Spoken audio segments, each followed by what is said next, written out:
বিসমিল্লাহির রহমানির রহিম।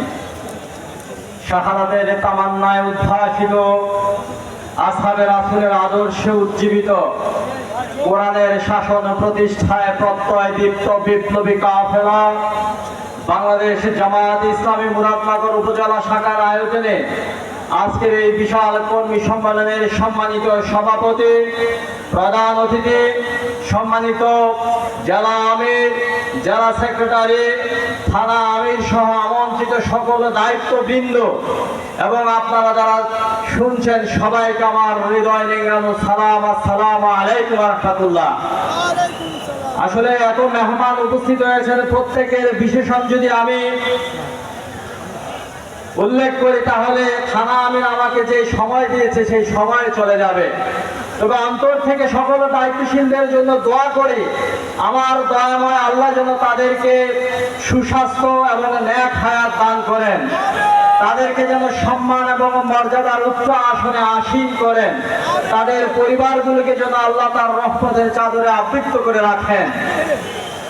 প্রিয় উপস্থিতি, আমার শৈশব এবং কৈশোরের অনেক স্মৃতিময় এবং প্রীতিময় এই খেলার মাঠে আজকের যে ঐতিহাসিক কর্মী সম্মেলন, এই সম্মেলনে উপস্থিত হয়ে আপনাদেরকে সালাম জানাবার সুযোগ পেয়ে হৃদয়ের সমস্ত প্রশংসার ডালি নিবেদন করছে আমি সেই আল্লাহ, যিনি আপন সত্তায় প্রশংসিত, যিনি এই বিশাল আকাশ সাম্রাজ্য এবং পৃথিবী বলয়ের একক রূপকার, যিনি সর্বময় ক্ষমতার মালিক, সৃষ্টির প্রতিটি অণু এবং প্রমাণিত রয়েছে তার একচ্ছত্র আধিপত্য, যিনি মজলুমের সব কথা শোনেন আবার জালেমের সবকিছু দেখেন, সে মহান স্রষ্টার প্রতি আমরা শুকরিয়া জ্ঞাপন করে অগণিত অসংখ্য দুরূদ প্রেরণ করছে।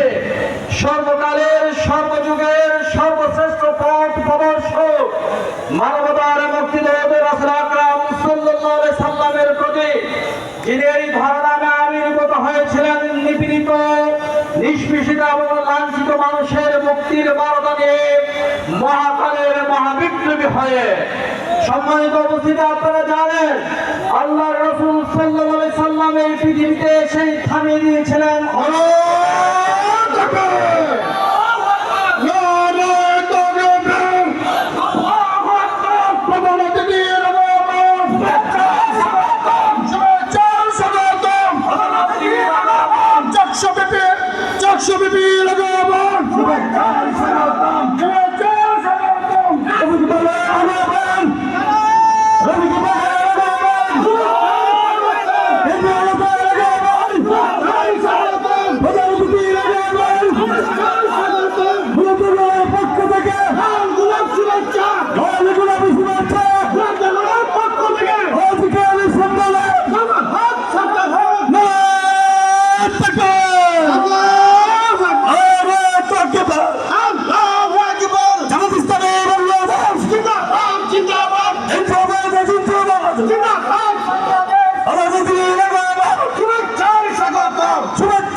আলহামদুলিল্লাহ।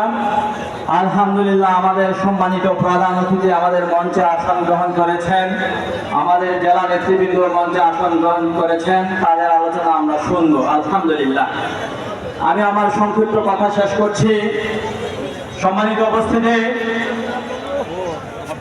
1941 সাল থেকে ইতিহাসের অগণিত বার হাজারো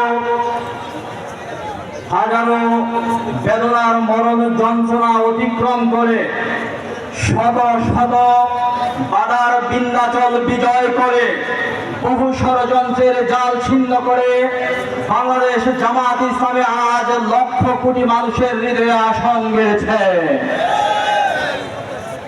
আবার একথাও সত্য, এর চেয়ে অনেক বহু মানুষের কাছে জামায়াত ইসলাম আজও এক গহীন অন্ধকার, এক অজানা আতঙ্ক। বিনা কারণে জামায়াতে ইসলামীকে তারা শত্রু মনে করছে, অথচ ইসলাম প্রত্যেকটি মানুষের এই মুক্তির রাজ তোরণ। সম্মানিত উপস্থিতি, আমরা যখন পিছনের দিকে তাকাই তখন দেখি অনেক রক্ত পিচ্ছিল দুর্গম গিরিপথ আর যাতনার গহীন কাঁটাবন পেরিয়ে আমরা বহুদূর এগিয়ে এসেছি, আলহামদুলিল্লাহ। আবার যখন সামনের দিকে তাকাই তখন আমাদেরকে আরো অনেক বহুপথ পাড়ি দিতে হবে, কারণ এখনো খেটে খাওয়া মানুষের দুঃখ শেষ হয় নাই। মেহনতি মানুষের সে আজও মেহনতি মানুষের জীবনে থেকে কালো রজনী শেষ হয় নাই। তাদের জীবনে আজও শুভ সাথে কাশা নাই, কারণ আজও চাঁদাবাজ এবং দখলবাজ থেকে আমরা আমাদের এখনো এই বাংলাদেশ থেকে সুদ এবং ঘুষের মূলোৎপাটন হয় নাই। আপনারা জানেন তাগুতি শক্তি আমাদেরকে ফাঁসি দিয়েছে, খুন করেছে, গুম করেছে, আমাদের সহায় সম্পদ বাজেয়াপ্ত করেছে, বাড়ি ছাড়া করেছে, জেল দিয়েছে, জুলুম করেছে, আমাদের বাড়ি করে বুলডোজারে ঘুরিয়ে দিয়েছে। কিন্তু আমাদের হৃদয় থেকে কি আমাদের বিশ্বাস এবং ঈমান কেড়ে নিতে পেরেছে? সময় এসেছে প্রত্যেকটি জুলুমের দাঁত ভাঙা জবাব দেওয়ার। সেটাকে মুরাদনগরের প্রতিটি ঘরে, প্রতিটি বাড়িতে, প্রতিটি দোকানে, প্রত্যেকটি মানুষের কর্ণপ্রহরাল কোরআনের পয়গাম পৌঁছে দিতে হবে। মুরাদনগরের এমন কোন ঘর বাকি থাকবে না যেখানে আমাদের আহ্বান পৌঁছাবে না। সম্মানিত উপস্থিতি, আল্লাহর কোন বান্দা যেন আল্লাহর কাঠগড়ায় দাঁড়িয়ে নালিশ করতে না পারে যে মুরাদনগরের এই জমাতের কর্মী আমাদেরকে সত্য পথের আহ্বান দেয় নাই। ভাইরা, আমরা কি পারবো না? ইনশাআল্লাহ এখন থেকে আরামের বিছানা গুটিয়ে ফেলতে হবে আর ভয়ের চাদর গুটিয়ে ফেলতে হবে। আমাদের অন্তর থেকে তাগুতি শক্তির ভয় দূর করে আল্লাহর সশস্ত্র বিধান প্রতিষ্ঠার সংগ্রামের সর্বোচ্চ ভূমিকা রাখতে হবে। সাম্রাজ্যবাদী ভারতের রোষামর আর ভারত আর আওয়ামী দুঃশাসনের কুপানারে এই বাংলা নামক জনপদ মরণ যন্ত্রণায় কাতরাচ্ছিল। আমাদের মাঝে ত্রাহি ত্রাহি অবস্থা হয়ে গিয়েছিল। এই বাংলার মানুষ শান্তি খুঁজে পায় নাই, কৃষক তার উৎপাদিত পণ্যের ন্যায্য মূল্য পায় নাই, নারী তার সতীত্বের মর্যাদা পায় নাই, সাধারণ খেটে খাওয়া মানুষ স্বাভাবিকভাবে বেঁচে থাকার গ্যারান্টি পায় নাই, কারণ এই জমিনে আল্লাহর শাসন প্রতিষ্ঠিত হয় নাই। প্রিয় উপস্থিতি, আমি বলতে চাই আল্লাহর রাসূলের রেখে যাওয়া জীবন ব্যবস্থার বাইরে অন্য কোন জীবন ব্যবস্থা গ্রহণ করা হারাম, হারাম, হারাম। আল্লাহর রাসূল যে প্রক্রিয়ায় রাষ্ট্র পরিচালনা করেছেন সেই প্রক্রিয়ার বাহিরে অন্য কোন পদ্ধতিতে রাষ্ট্র পরিচালনা করা কি মুসলমানদের জন্য জায়েজ আছে? এই কোরআন এসেছে কি মানুষের তৈরি আইনের অধীনে থাকার জন্য? কোরআন এসেছে সকল মতবাদ এবং সকল পথের উপরে শ্রেষ্ঠত্ব অর্জন করার জন্য। প্রিয় উপস্থিতি, আরেকটি উপমা বলে আমি শেষ করছি। একজন প্রতারক লম্বা দাড়ি, টুপি, পাঞ্জাবি পরে প্রতারক যখন মসজিদের ইমাম হলো, আমরা তখন তাকে সম্মান দিয়েছি, মিলাদ দিয়েছি, হাদিয়া দিয়েছি।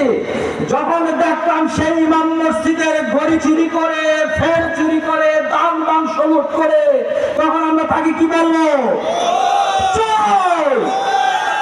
স্বীকার করে ৭১ আওয়ামী লীগের ভূমিকা ছিল ভালো, কিন্তু ৭১ পরে তারা তাদের যে দুর্দমনীয় নৈরাজ্য, রাহাজানি, খুন, গুম, দেশের টাকা বাহিরে পাচার, তারা হয়েছে ফ্যাসিস্ট। এটাকে অস্বীকার করা যাবে?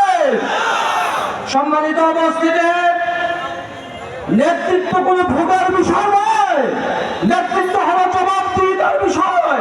নেতৃত্ব দিয়ে বাড়ি, গাড়ি আর টাকা পরির বিষয় নয়।